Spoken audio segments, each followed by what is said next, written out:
All right, for more insights, we are joined by Ambassador Sanjay Panda, former senior diplomat.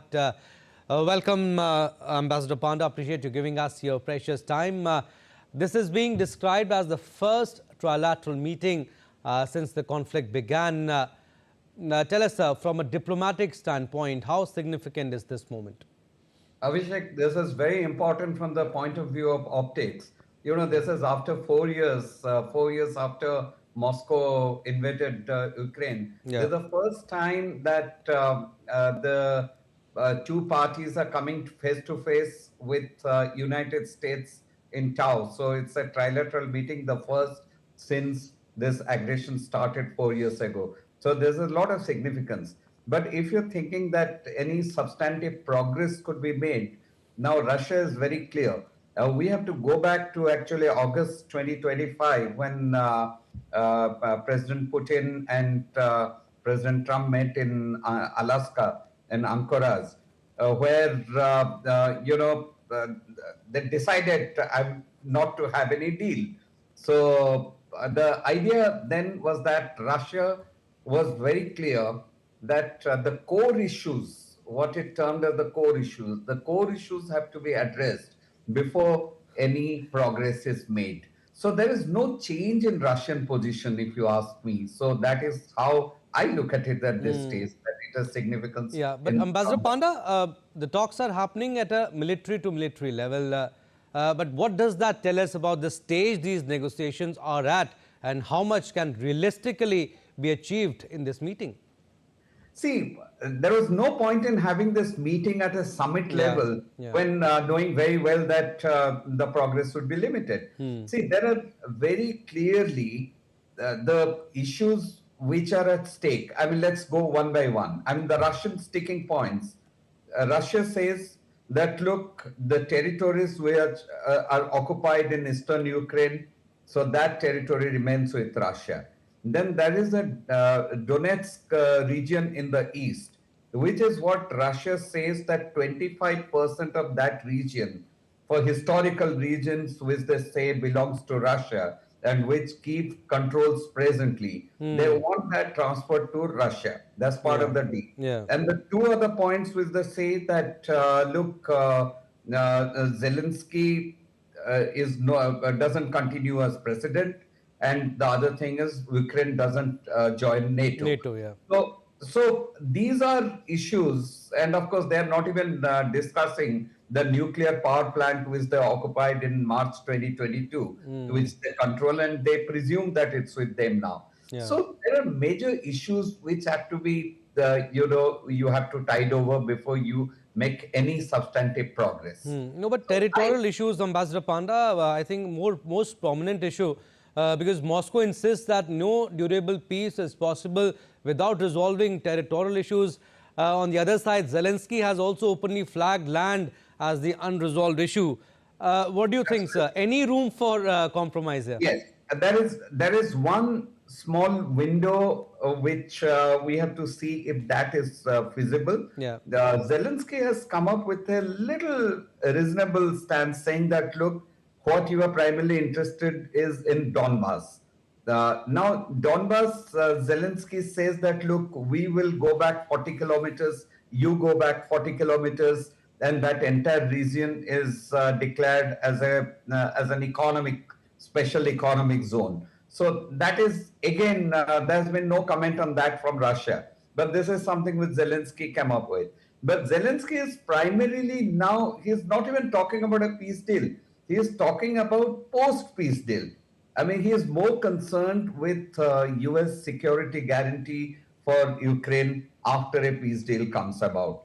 So basically, I think that is preempting that as if a peace deal is, somewhere around the corner, but which is not really the case.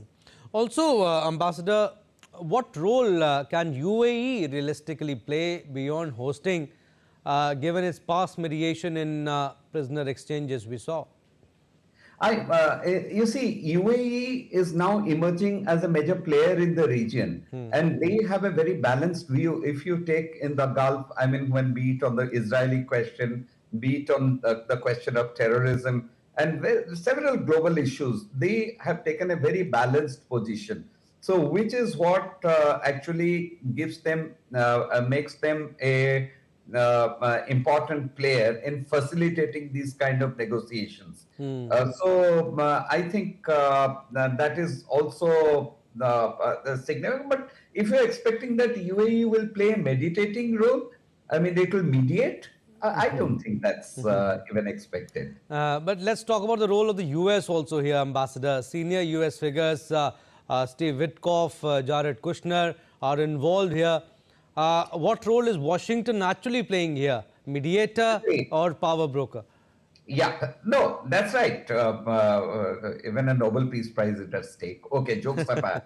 Witkoff and Jared Kushner had met Putin, trying to reason out. And this is actually the outcome of that meeting, which is happening.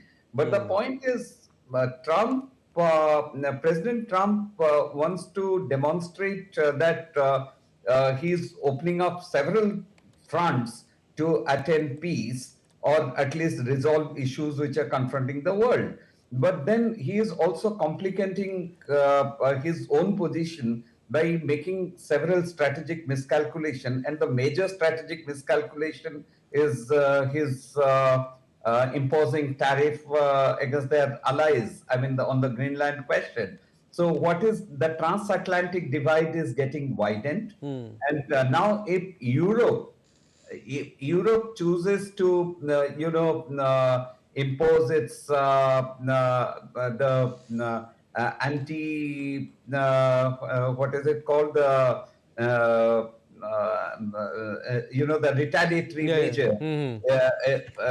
If Europe chooses to impose that, which is actually they are considering the transatlantic divide going on, and if Europe decides to have this imposed, then major implications for US as well. And at the same time, there will be, NATO will be weakened. And in the process, I mean, who will be the eventual winner? I think Moscow is quietly watching these developments. I think US on the one hand wants to play the role of a power broker, but I feel that certain certain strategic miscalculation is not going to help. Europe is actually strongly considering this anti-coercion instrument retaliatory measure. Yeah, but Ambassador, since you're talking about Europe, let's talk about the fiery speech of Zelensky at Davos. He has criticized Europe's lack of political will. Does that weaken Ukraine's hand going into these talks?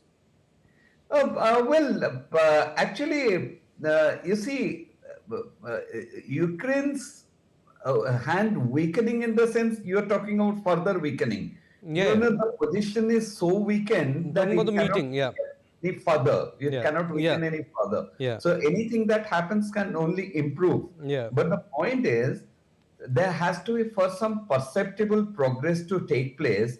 The US position, I mean, trying to, at one point in time, pushing Zelensky to accept this land settlement, what Russia was suggesting. Otherwise, Trump in his inimitable way, I mean, whatever he was, inimitable way, what he was suggesting, that either you take it now or the consequences will be great. Yes. But obviously, that's not acceptable to Ukraine or Zelensky.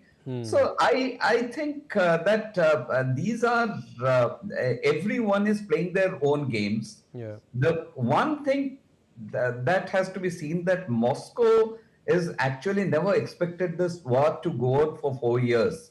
So Moscow is in a very, very difficult situation. I mean, they have to, if this gets further prolonged, then Russia will have much more difficulty. But it has to keep this basic position, which it cannot be seen to be, giving in to these pressures. So somehow something has to give in, and but at this stage, I can tell you that you can take it as mere optics and as a demonstration of development. without any progress being anticipated. Yeah, but There is a to conclude, Ambassador Panda, very quickly, what should the world watch out for after Friday to judge whether this process is moving forward or stalling? See, I'll tell you, this will be over 2 days. Yeah. Actually, today in the evening will be the first round. Yeah. And I think they're going to report back to their headquarters what's happening, Okay. take fresh instructions, and come back tomorrow. And there will be a face-saving joint statement which will be put out that we agree to disagree, but we also agree to go forward and continue this discussion. So beyond this, honestly, I do not see any dramatic change in the ground situation. All right, Ambassador, I mean, next 2 days, next couple of days will be very crucial. We'll leave it at that. Thank you for your insights, Ambassador. Thank you.